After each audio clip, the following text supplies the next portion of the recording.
नमस्कार।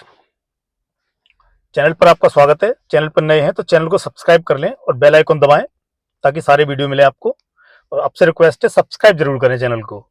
आज हम बात करेंगे जम्मू कश्मीर के पूर्व मुख्यमंत्री फारूक अब्दुल्ला की, जिन्होंने एक बयान दिया है सेना के खिलाफ और बहुत ही बेहुदा, घटिया, और जितना इसकी निंदा की जा सकती है वो कम है।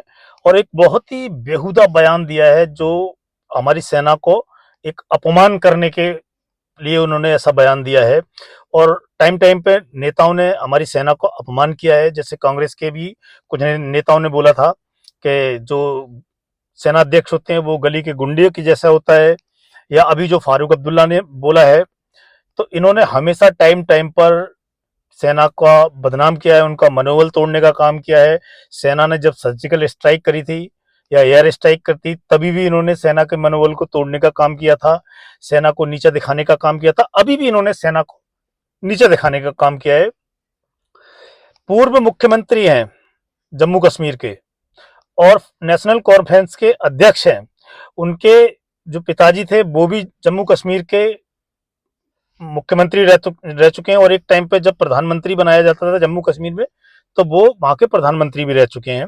और उनके जो पुत्र हैं उमर अब्दुल्ला, वो भी जम्मू कश्मीर के मुख्यमंत्री रह चुके हैं। और भारतीय राजनीति में इनकी एक अच्छी खासी जगह है, लोग इनकी रिस्पेक्ट करते हैं। पर इन्होंने जो बयान दिया है वो बेहद ही घटिया, निंदनीय, और क्या बोला जाए उसके बयान के बारे में।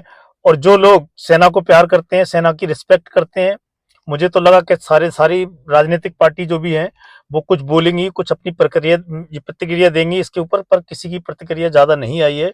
सिर्फ बीजेपी ने इसकी आलोचना की है। अब मेरे को लोग बोलते हैं कि यार बीजेपी की आप सपोर्ट करते हैं, या बीजेपी से आपको क्या लेना देना है, या क्या लालच है आपको। तो भाई साहब, जो गलत है सो गलत है। बीजेपी जिस दिन गलत करेगी ना, उस दिन बीजेपी के खिलाफ भी वीडियो बनाया जाएगा, छोड़ा बीजेपी को भी नहीं जाएगा। जो गलत करेगा उसका यहाँ पर उसकी आलोचना करूंगा मैं, और उसके खिलाफ वीडियो बनाऊंगा, चाहे वो बीजेपी सही, कांग्रेस सही, आरएसएस सही, या कोई और पार्टी सही। किसी का कुछ नहीं है। देश सबसे पहले है, हिंदुस्तान फर्स्ट है, इसमें कोई डाउट नहीं है। ये बात नोट कर लो। तो फारूक अब्दुल्ला की बात कर रहे थे, तो फारूक अब्दुल्ला ने बोला है इतनी भारी फोर्स हमारे बॉर्डर पे लगी हुई है जम्मू कश्मीर में, इतनी भारी फोर्स हमारे जम्मू कश्मीर पे लगी हुई है बॉर्डर पे, तो ये जो आतंकवादी हैं जो आते कहां से हैं, फिर इनके पास जो दवाइयों की सप्लाई आ रही है वो कहां से आ रही है। और ये सब लोग ना मिले हुए हैं। मतलब उनका इशारा था सीधा सीधा, या तो वो भारत सरकार को बोल रहे हैं कि वो मिले हुए हैं, या फिर वो सीधा सीधा सेना को बोल रहे हैं कि सेना आतंकवादियों से मिली हुई है। इधर एनकाउंटर हो रहा है, कभी उधर एनकाउंटर हो रहा है। ये जो हमारे हजारों, जो हमारे फौजी जिन्होंने जो शहीद हुए हैं, जिन्होंने शहादत दी है जम्मू कश्मीर में अपनी मिट्टी के लिए, अपनी जमीन के लिए, अपनी भारत माँ के लिए, उन सब का अपमान है। ये जो फारूक अब्दुल्ला जी ने बोला है ये उनका अपमान है। जितने भी हमारे शहीद हुए हैं अब तक जम्मू कश्मीर में, हमने कीमत, बहुत बड़ी कीमत चुकाई है जम्मू कश्मीर में। इस देश ने बहुत बड़ी कीमत चुकाई है। हजारों माओ ने बड़ी कीमत चुकाई है, हजारों बहन बेटियों ने बड़ी कीमत चुकाई है जम्मू कश्मीर में। और जम्मू कश्मीर की जो हालात है आज, अभी तो फिर भी ठीक है, पर जो लोग नहीं मानते हैं कि अभी भी हालत खराब है जम्मू कश्मीर में, तो अभी ये जब से बीजेपी को लोकसभा में थोड़ी कम सीटें आई हैं और जो बीजेपी थोड़ी कमजोर हुई है, उसके बाद से ये हालात दोबारा शुरू हुए हैं। नहीं तो बीच में हालात बहुत अच्छे हो गए थे। जो लोग पेपर पढ़ते हैं, न्यूज देखते हैं, उनको पता होगा कि बीच में हालात बहुत सही हो गए थे। जब से बीजेपी सरकार थोड़ी कमजोर हुई है तो विपक्ष, जो, मैं किसी पे आरोप नहीं लगा रहा, मैं ये नहीं कह रहा कि विपक्ष ने ये करवा दिया, उसने ये करा दिया ना। हो सकता है आतंकवादियों के थोड़े हौसले बढ़ गए हों, उन्होंने फिर सोचा हो कि भी सेंट्रल गवर्नमेंट थोड़ी कमजोर है तो थोड़ा अपनी एक्टिविटी बढ़ाई जाए। तो भाई साहब, जिस हालत में आज जम्मू कश्मीर है, उस हालत में जम्मू कश्मीर को पहुंचाने वाले कौन है? ये अब्दुल्ला फैमिली है। ये अब्दुल्ला फैमिली है जो आज भारत इस कंडीशन में है जम्मू कश्मीर में। इन्होंने टाइम टाइम पे भारत के साथ गलत किया है। कोई माने या ना माने, ये हमेशा पाकिस्तान की तरफदारी करते हैं। और इन्होंने भारत का खाया है, भारत से सुविधाएं ली हैं, भारत के हर चीज फैसिलिटी इन्होंने भारत सरकार से ली है, चाहे वो गाड़ी की हो, सिक्योरिटी की हो, किसी भी चीज की हो। पर इन्होंने टाइम टाइम पे भारत सरकार को या भारत देश को ही नीचा दिखाया है।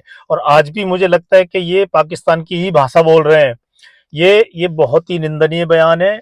और कांग्रेस, समाजवादी पार्टी, बहुजन समाज पार्टी, या जो आम आदमी पार्टी, इनकी कोई प्रतिक्रिया नहीं आई है, क्योंकि ये उनके गठबंधन के साथी हैं।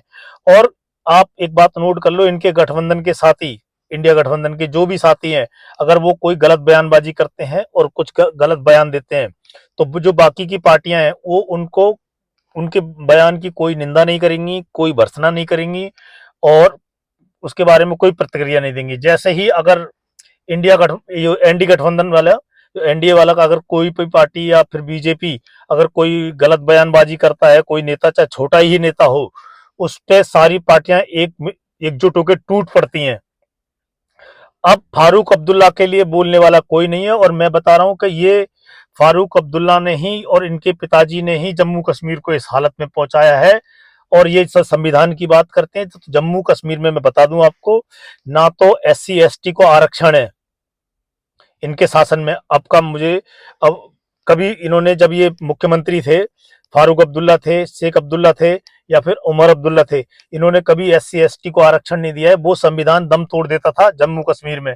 जिस संविधान की आज यहाँ पर इंडिया गठबंधन वाले दुहाई देते हैं, वो संविधान की कोई वैल्यू नहीं थी। अब जाके हालात थोड़े सुधरे थे, फिर आतंकवादियों ने सर उठाने की कोशिश करी, उनको तो कुचल दिया जाएगा, पर ये आस्तीनों के सांप का, ये जो बैठे हैं घर में, इनका थोड़ा ज्यादा ध्यान रखना पड़ेगा, इनकी खातिरदारी भी करनी पड़ेगी, तब जाके ये लाइन पाएंगे। तो मिलते हैं अपने अगले वीडियो में आपसे। और जो भी भाई अगर मेरी बात से सहमत नहीं है वो कमेंट करके बताएं कि मैंने कुछ भी गलत बोला है। और मेरा ऐसा कुछ भी नहीं है कि किसी पार्टी के खिलाफ बोलूं, किसी इंसान के खिलाफ बोलूं या किसी समुदाय या संगठन के खिलाफ। मेरा ऐसा कुछ नहीं है। मेरे लिए इंडिया फर्स्ट है, इंडिया फर्स्ट रहेगा हमेशा। जय हिंद, जय भारत।